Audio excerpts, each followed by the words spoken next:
Audio Jungle.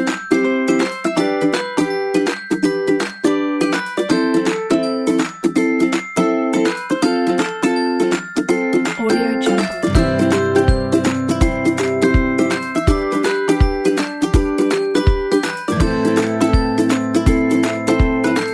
Audio Jungle. Oke, Assalamualaikum warahmatullahi wabarakatuh. Sesuai dengan janji saya akan coba memberikan penjelasan untuk materi tentang bunga berjemuk serta rumus dan diagram bunga. Nah, dari beberapa pertanyaan yang sudah disampaikan di forum diskusi, ada beberapa pertanyaan yang perlu saya konfirmasi dan saya tambahkan. Nah, pertanyaannya pada umumnya mengenai tentang perbungaan majemuk. Apa itu bunga majemuk berbatas dan bunga majemuk tak berbatas? Nah, yang dikatakan dengan bunga majemuk berbatas berarti atau nama lainnya simosa, artinya bunga tersebut tumbuh kalau seandainya bunga tersebut bentuknya seperti kayak cakram, ya anggap itu seperti Anda sekarang bayangkan itu bunga matahari. Nah, dikatakan bunganya berjemuk berbatas, maka bunga yang paling muda itu posisinya adalah paling luar. Sedangkan yang paling tuanya ada di bagian pusatnya. Tapi atau kalau seandainya bunganya itu dalam bentuk tegak lurus, maka bunga paling tua itu ada paling ujung atas. Sedangkan bunga yang paling muda ada dekat ke tangkai bunganya. Nah, berikutnya adalah bunga racemosa atau berjemuk tak berbatas. Sama, bayangkan lagi bunga matahari. Bunga matahari itu dalam bentuk cakram atau kayak piringan gitu. Nah, dikatakan dia tak berbatas, di mana bunga itu bunga yang paling mudanya itu berada di pusat, di tengah-tengah, seperti halnya bunga matahari itu yang paling muda itu di tengah, sedangkan yang paling tua di paling luar. Jadi dari luar ke dalam tumbuhnya. Sedangkan kalau seandainya dia dalam bentuk seperti kayak bunga mangga gitu ya, untaian seperti itu dari atas ke bawah gitu, maka yang bunga paling tua itu adalah paling bawah dekat ke tangkai induk utamanya, dan yang paling ujung itu paling arah ke pucuknya itu yang paling muda bunganya.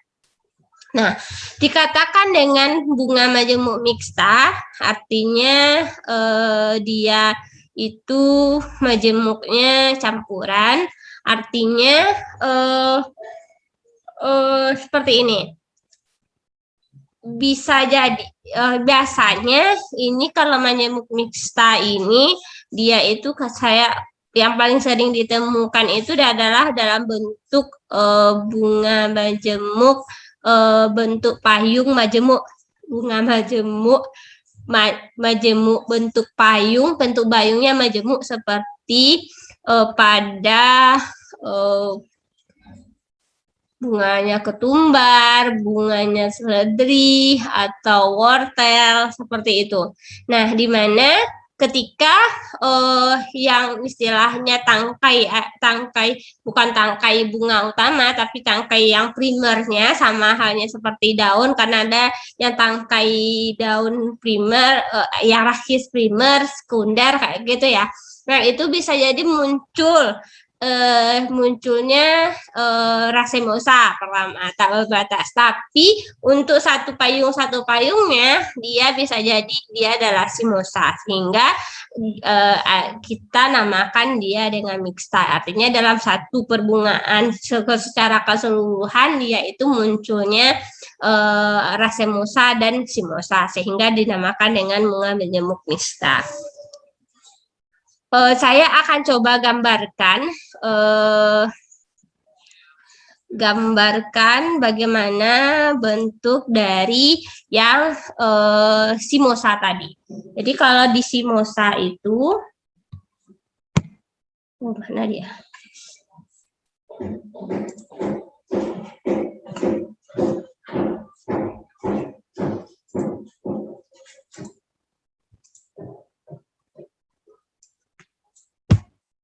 kalau simosa,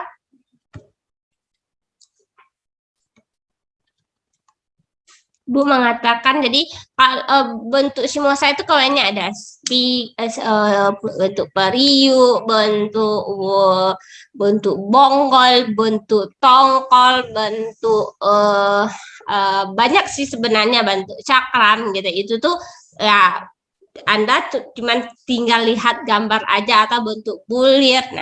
Nah, itu tuh silahkan Anda baca. Tapi yang paling di sini, yang paling harus ditegaskan konsepnya itu apa beda simosa, racemosa, dan juga mixta. Itu yang harus Anda selalu ingat.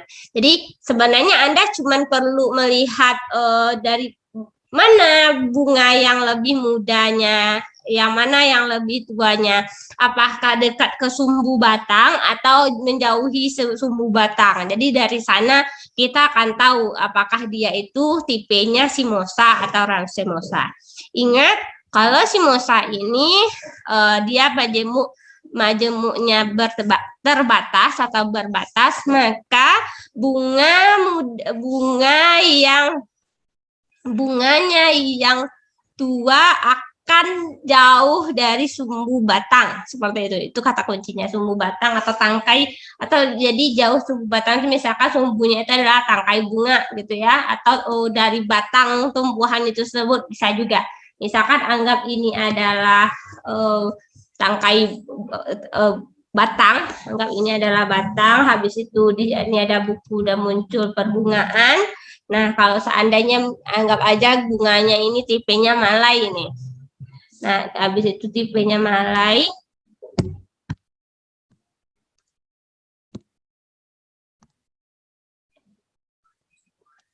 Malainya, maka kalau saya kasih, kalau dia adalah simosa, ini adalah sumbu batang, maka bunga yang paling tua itu jauh dari sumbu batang. Yang dekat ke sumbu batang adalah bunga yang lebih muda. Biasanya dalam sketsa di morfologi itu digambarkan dengan kayak bulatan-bulatan saja. Nah, jadi bulatan yang paling besar, misalkan, saya kasih ya bentuk bulir aja. Makin ke bawah, bulatannya makin kecil. Nah, ini yang Anda namakan dengan simosa. Atau kalau dia dalam bentuk lingkaran, bentuk cakram, maka kalau seandainya ini adalah cakram, maka bunga yang paling tua ada di tengah.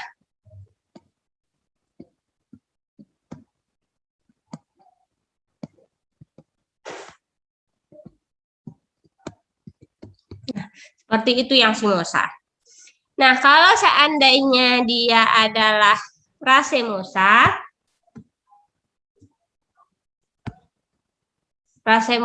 kalau seandainya ini adalah sumbu batang, ini ada tangkai, kita buat ya bentuk malai sekarang. Kalau bentuk malai,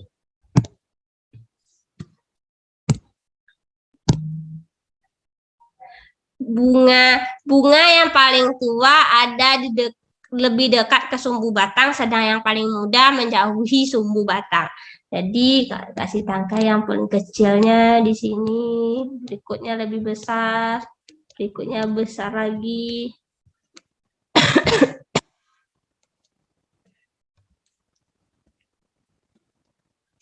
Seperti itu. Kalau dia bunga matahari, nah bunga matahari itu termasuk racemosa, dia capitulum jenisnya. Nah, jadi bunga yang paling tuanya itu paling luar. Nah, jadi ini kan yang ini sumbu batang.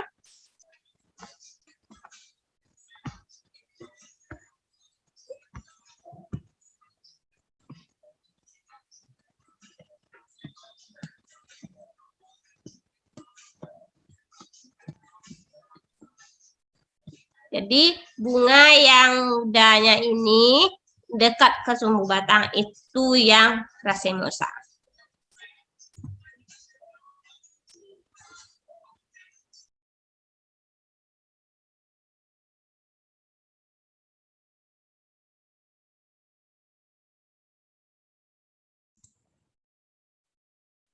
Baik, Assalamualaikum warahmatullahi wabarakatuh. Pertanyaan selanjutnya itu adalah eh,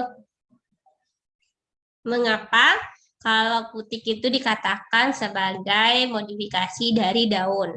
Nah, putik seperti yang sudah Anda bahas sebelumnya terdiri atas tiga bahagian. Tiga bahagian itu paling atas itu adalah nanti stilus, stigma atau kepala putik. Berikutnya adalah stilus. Jadi kalau seandainya kita gambarkan bentuk umumnya putik,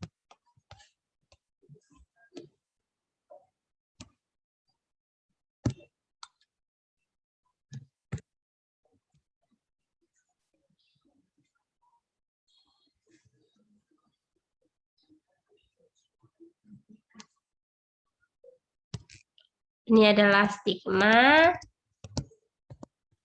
ini adalah stilus, ini adalah ovarium, ini nanti adalah dasar bunga. Nah, di mana stigma itu kan atau kepala putik, stilus atau tangkai putik, ovarium atau bakal buah. Nah, kenapa dikatakan putik sebagai modifikasi dari daun? Karena ovarium itu tersusun atas daun-daun buah. Nah, daun-daun buah nama lainnya adalah karpel. Nah, karena sebenarnya daun-daun buah itu sebenarnya kalau kita istilahnya kalau dalam hal perkembangannya, kalau kita lihat secara anatomi, susunannya sama seperti halnya susunan pada umumnya kayak mungkin daun gitu. Tapi di sini akan lebih banyak jaringan parenkimnya. Kenapa? Karena pada umumnya untuk menyimpan cadangan makanan, tumbuh-tumbuhan akan menumpuk cadangan makanan itu pada sel-sel parenkim. Ya, sel-sel parenkim berkumpul jadi jaringan parenkim sehingga dia itu eh, akan dijadikan sebagai tempat cadangan makanan. Nah, karena pada dasarnya namanya saja daun buah, gitu ya, daun buah. Artinya dia asalnya adalah dari daun. Makanya dikatakan karena susunannya itu mirip dengan morfologi daun, anatomi daun pada umumnya. Memang tidak akan persis seperti morfologi daun, tapi yang kita lihat kenapa dia adalah modifikasi dari daun, artinya turunan dari daun, karena itu dia tadi, karena secara anatomi banyaknya dia mirip seperti daun, bukan tangkai daun atau apalagi akar gitu ya. Jadi daun seperti itu. Jadi sebenarnya bunga sendiri itu adalah turunannya dari batang dan daun. Misal, kenapa batang dan daun?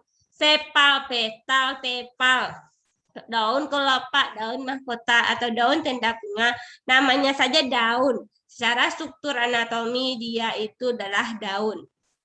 Nah, kalau Anda lihat irisan melintangnya, maka dia susunannya adalah seperti daun. Tapi ya daun warnanya banyaknya adalah pigmennya klorofil, sedangkan pada bunga itu lebih banyak karena bunga itu pada dasarnya menarik gitu ya, terutama untuk daun mahkota atau mahkota bunga, maka banyak warna mungkin warna karoten, warna antosianin gitu ya.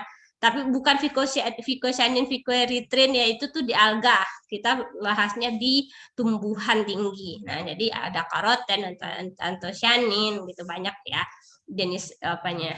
Berikutnya adalah pertanyaannya eh gimana sih Bu cara membedakan sepal, petal, tepal itu? Seperti minggu kemarin itu harusnya yang jelas paling luar pada lingkaran paling luar itu adalah kelopak.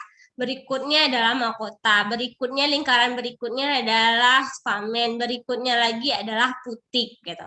Kalau seandainya warna dan bentuk dari eh, warna dan bentuk dari warna dan bentuk dari bahagian perhiasan bunga itu adalah kelopak dan mahkota itu sama, maka Anda namakan dia adalah tenda bunga.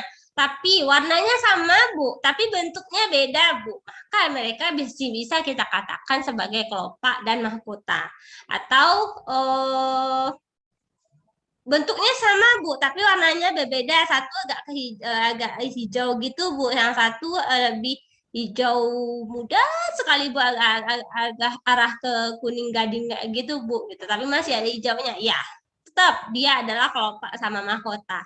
Ingat sekali lagi, yang namanya kelopak paling luar, berikutnya mahkota. Jadi kalau kayak Anda lagi putus cinta kayak gitu, terus ngopek-ngopeknya bunga mawar gitu ya, yang harusnya paling Anda copot duluan itu adalah kelopak, baru mahkota, seperti itu.